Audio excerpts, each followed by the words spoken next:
The story of Medusa that most people know is simple. She was a beautiful woman who turned into a monster with snakes instead of hair and who transformed anyone who looked at her into stone. But that's the summarized version, the one that remained after centuries of repetition. The truth behind this transformation is much heavier and reveals something brutal about how power structures work, about guilt and punishment, both in antiquity and now.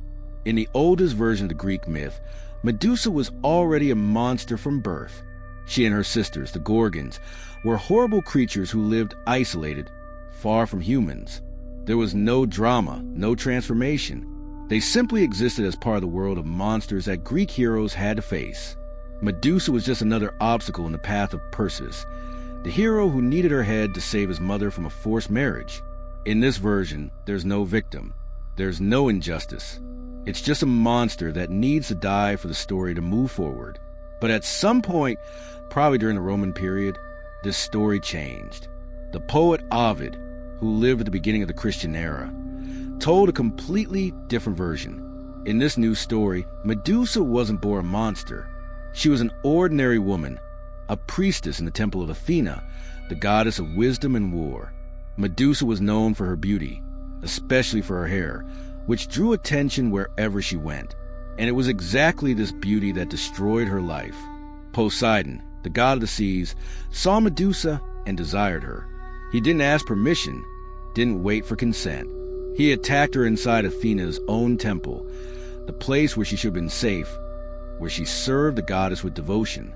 Medusa was raped in a sacred space by a god who knew exactly what he was doing and who didn't care about the consequences for her. Anyone who hears this story up to this point will imagine that punishment would come for Poseidon, right? After all, he invaded a temple, violated a priestess, and disrespected another deity. But that's not what happens. Athena, when she discovers what happened in her temple, becomes furious. But her anger doesn't direct itself at Poseidon. She doesn't punish the god who committed the crime. Instead, she punishes Medusa. The goddess transforms the victim into a monster. Medusa's beautiful hair becomes a nest of venomous serpents. Her face, which previously drew attention for its beauty, now petrifies anyone who looks directly at it. Medusa is banished, isolated, forced to live in hiding because her own appearance has become a deadly weapon. She loses everything: her humanity, her life in the temple, any chance of having a normal existence. And why?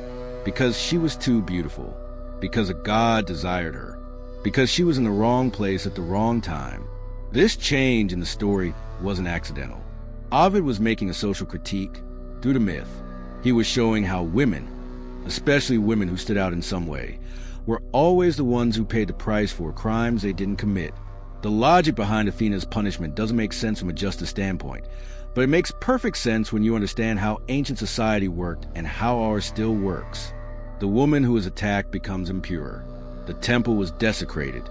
So someone needs to be removed, and it won't be the powerful god. It will be the vulnerable human. There's an interpretation that tries to soften Athena's action. Some people say the transformation was actually protection, a way to give Medusa the power to defend herself. After all, now no one could touch her. No one could even look at her without dying. But this reading ignores what actually happens in the story. Medusa doesn't become a powerful warrior. She becomes a fugitive. She is hunted. She lives hidden in a cave, isolated from the world, until the day Perseus shows up and cuts off her head. If this is protection, it's the cruelest type of protection that exists. The kind that removes you from everything and everyone, that makes you too dangerous to live in society, that transforms your existence into a constant threat. The most disturbing thing is that even after death, Medusa continues to be used. Her severed head maintains the power to petrify, and Perseus carries it as a weapon. He uses it to defeat enemies, to protect himself, to get what he wants. Afterwards, the head is given to Athena, who places it on her shield, the Aegis. Medusa's image becomes a symbol of protection for the goddess who punished her. It's a brutal irony. The victim becomes a trophy. Her pain became decoration. Her death became a tool. Now, you might be thinking this is just ancient mythology, that it has nothing to do with real life today. But look around.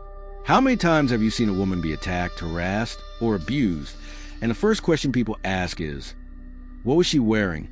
Why was she there? Why did she drink so much? Why didn't she scream, fight back, run away? The victim always needs to justify her own victimization. And if she was beautiful, if she drew attention, if she somehow stood out, then in a way she was asking for it. This is Athena's logic. This is the logic that transforms a person who suffered the damage into a monster. There's a social dynamic we see all the time on social media that's exactly this. A woman posts a photo. She receives aggressive, sexual, invasive comments. If she complains, the response is always the same. If you didn't want attention, why did you post? If you didn't want to be sexualized, why did you wear that outfit? The blame is always hers for existing in a public space while being visible. And if she decides to defend herself, if she responds with anger or blocks people, then she's dramatic, exaggerated, hysterical. She becomes a problem.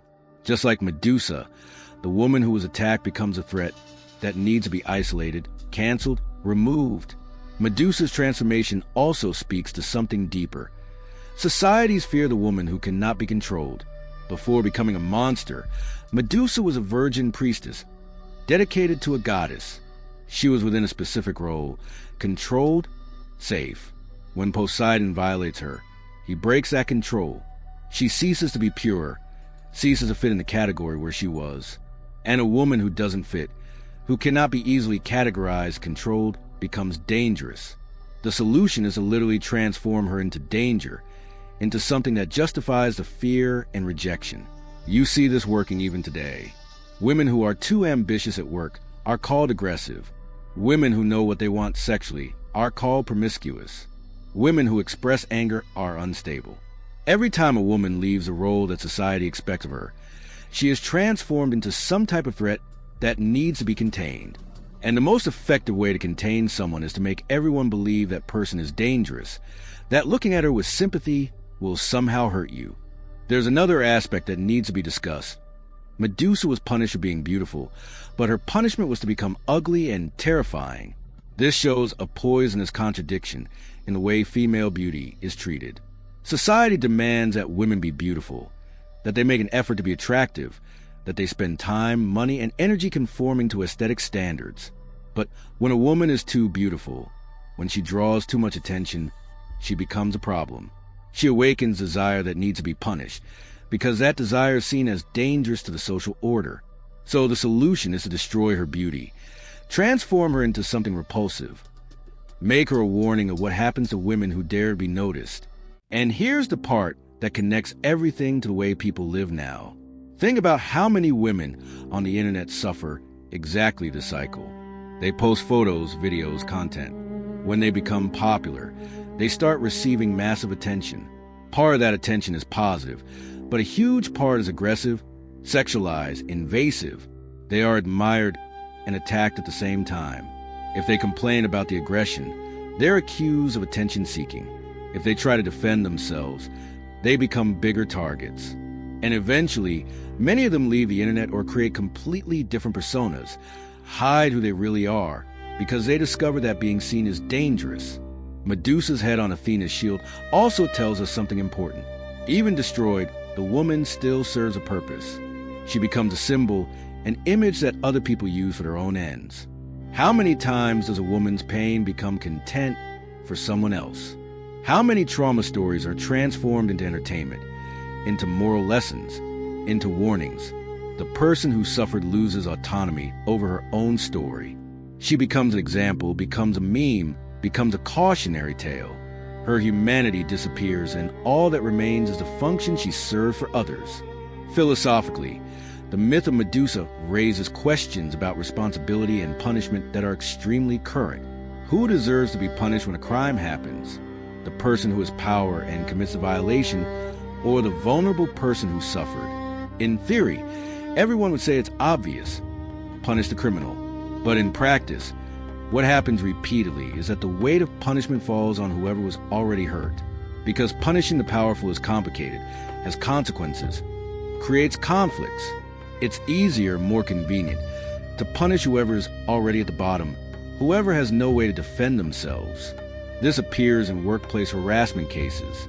The woman who reports is frequently transferred, fired, or forced to leave, while the harasser continues in the same position.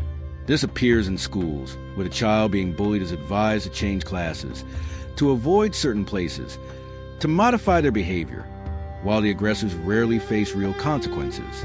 This appears on social media, where victims of hate campaigns need to deactivate accounts, change identities, hide themselves, while the groups attacking them continue operating freely.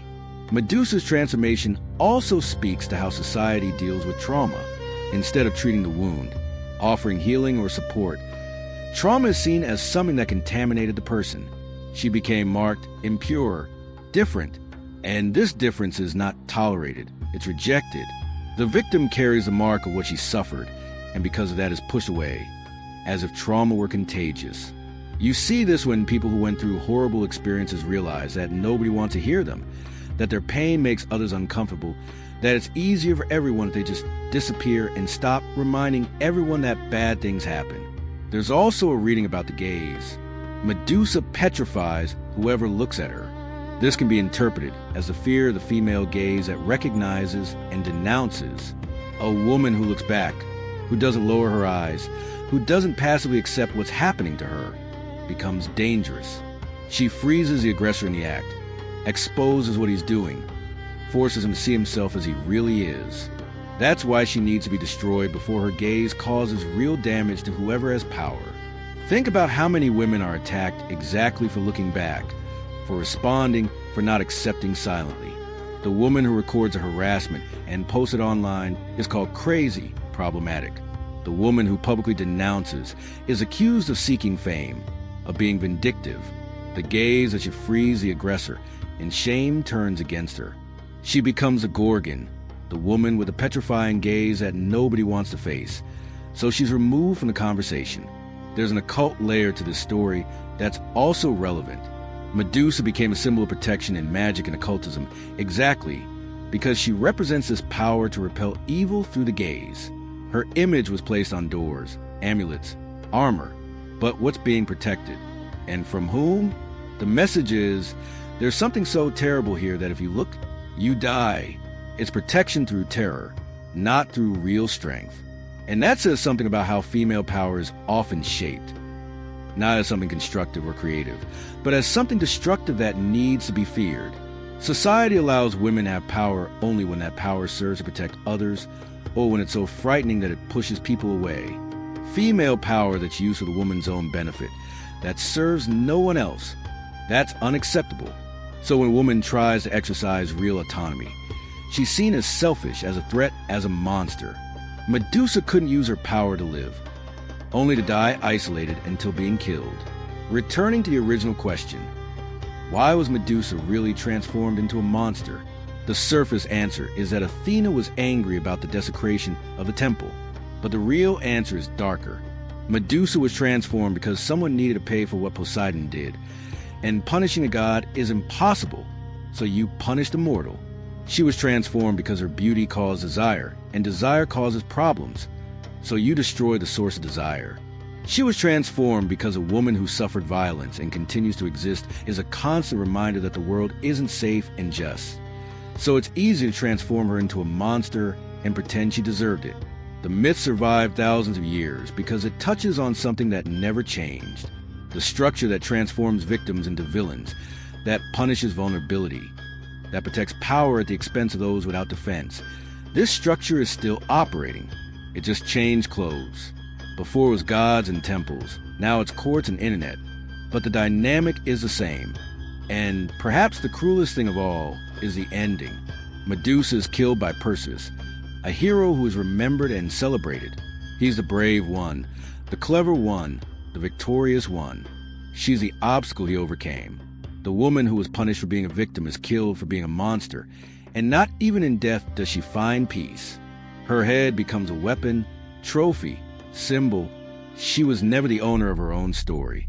First she belonged to the temple, then to Poseidon through violence, then to Athena through punishment, then to Perseus through death, and finally becomes cultural property, an image that anyone can use for any purpose.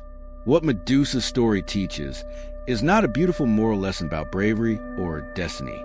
It teaches that in systems of unequal power, the person at the bottom always pays for crimes of those at the top. It teaches that beauty, visibility, and prominence are dangerous when you don't have real power to protect yourself. It teaches that transforming the victim into a monster is easier than fixing the system that allows victims to exist. And it teaches that even in death, even transformed, reduced, and destroyed, the woman can still be used, can still serve purposes that aren't hers. So when you look at this myth, don't just see an ancient story about gods and heroes. See the manual that's still being followed, the recipe that continues working, the pattern that repeats itself each time someone decides it's easier to destroy whoever was hurt than confront whoever did the hurting.